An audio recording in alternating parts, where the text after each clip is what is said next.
પ્રશ્ન છે ભાઈ અમારો હલ કરીશ. બેન દર વખતે મોડા પડે છે, શું રીઝન? મનીષભાઈ નું ભવિષ્ય બાકી છે અમારા બેન અમિતાબેનનું ભવિષ્ય બેસ્ટ છે.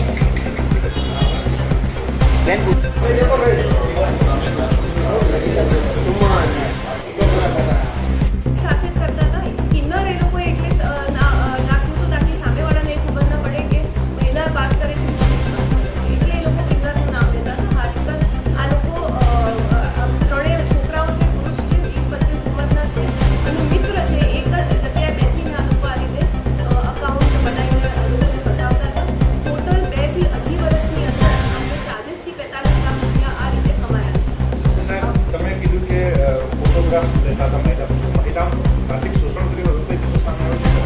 અમને ડાયરેક્ટલી તો નથી કર્યું, પણ photos, videos, private videos, photos લઈને એમને બ્લેકમેલ કરતા હતા કે તમે આ પૈસા ન આપો તો અમે આ વાયરલ કરી દઈશું. જે અમારા દેશમાં પણ આ ઘટના સામે આવી છે અને જે ફરિયાદ થઈ હતી એના 7 દિવસની અંદર અમે આ આરોપી પકડી પાડ્યા છે. એના મોબાઈલ ઘણા બધા મળ્યા છે અને આગળ 2 આરોપીને પકડવા માટે અમારા પ્રયાસ ચાલુ છે.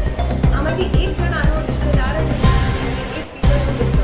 આ રીતે સ્કેમ ચલાવતા ગુનાહિત ઇતિહાસ કોઈ નથી. અહીંયા પ્રથમવાર આ લોકો પકડાયા છે. એ લોકોએ સ્ટાર્ટિંગમાં તો નાનું ચાલુ કર્યું હતું એડવાઇસ માટે અને શ્રીફળ આપવા પાસ કરાવવા માટે, પણ ધીમે ધીમે લોકોનું રિસ્પોન્સ જોઈને એમને લાગ્યું કે આ એ લોકો વધારે કરી શકે છે. કુલ અમને 2-2.5 વર્ષની અંદર ઘણા બધા મહિલાઓ સાથે કર્યા છે. મોસ્ટ ઓફ એમના જે ક્લાયન્ટ છે મહિલા ક્લાયન્ટ જ છે અને આ લોકો ફેસબુક અને ઇન્સ્ટાગ્રામ એડ્સ પણ આપતા હતા અને એ એડ્સના માધ્યમથી પણ લોકોને આ રીતે બિઝનેસ ચાલુ રાખતા હતા. સાહેબ, જે ક્લાયન્ટ આવતા હતા તેમની પાસે તેમની મૂળ ફરિયાદ શું હોતી નથી અને ખાસ તો એવું કે ધ્યાનમાં આવે કે કોઈ મહિલા સાથે શારીરિક દુષ્કર્મ કર્યો હતો ત્યારે આમ આ પોતે ક્યારેક ફિઝિકલી મહિલા સાથે કઈ રીતે ચાલ્યા જ નથી. ઇનફેક્ટ એમને જે અકાઉન્ટ બનાવ્યા છે એ પણ એટલે જ એમને કિન્ડરમાં સંતોષી દેવી કે કિન્ડરમાં એ રીતનું અકાઉન્ટ બનાવ્યું છે તાકી સામે વિક્ટિમને એ ન ખબર પડે કે આ મહિલા છે કે પુરુષ છે. એમને લાગે છે કે આ સ્વામી છે, મતલબ એ છે દોષી છે, દોષી કરે છે. ફિઝિકલી આ લોકો ક્યારે કોન્ટેક્ટમાં નથી આવ્યા અને એવી કોઈ ઘટના નથી. પણ એ લોકો ઘણા બધા સર્વિસીસ આપે છે. જેમ કે પહેલાં તો એ કહે છે કે એ રિલેશનશિપ સ્પેશિયલિસ્ટ છે. એવા રિલેશનશિપમાં કોઈ પણ પ્રોબ્લેમ હોય, બોયફ્રેન્ડ ગર્લફ્રેન્ડની અંદર એ જોતો નથી, વાત નથી કરતો, તો એના માટે પણ એમની પાસે સોલ્યુશન હતું. પૂજા પાઠ કે કંઈક વિધિ કરવાનો હતો. હસબન્ડ વાઇફના ઝઘડા માટે પણ એમની પાસે હતું. ડિવોર્સ એમના ઇન્સ્ટાગ્રામ પેજને એમાં તમે જોશો તો ઇવન ડિવોર્સ પ્રોબ્લેમ માટે આપણી પાસે સોલ્યુશન હતા. એવા ઘણા બધા રિલેશનશિપ એમની પાસે સોલ્યુશન હતા અને એના માટે વિધિ કરાવવા માટે હતું.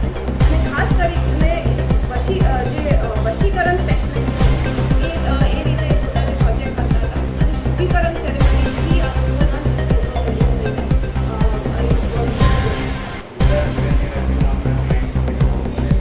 હવે અત્યારે અમે તપાસ એ જ કરી રહ્યા છીએ કે ટોટલ આમના 60થી 65 એક મહિનાના ક્લાયન્ટ હોય એક દિવસમાં આ લોકો સંપર્ક કરતા હતા. 2-2.5 વર્ષમાં ઘણા બધા એમના ક્લાયન્ટ્સ છે.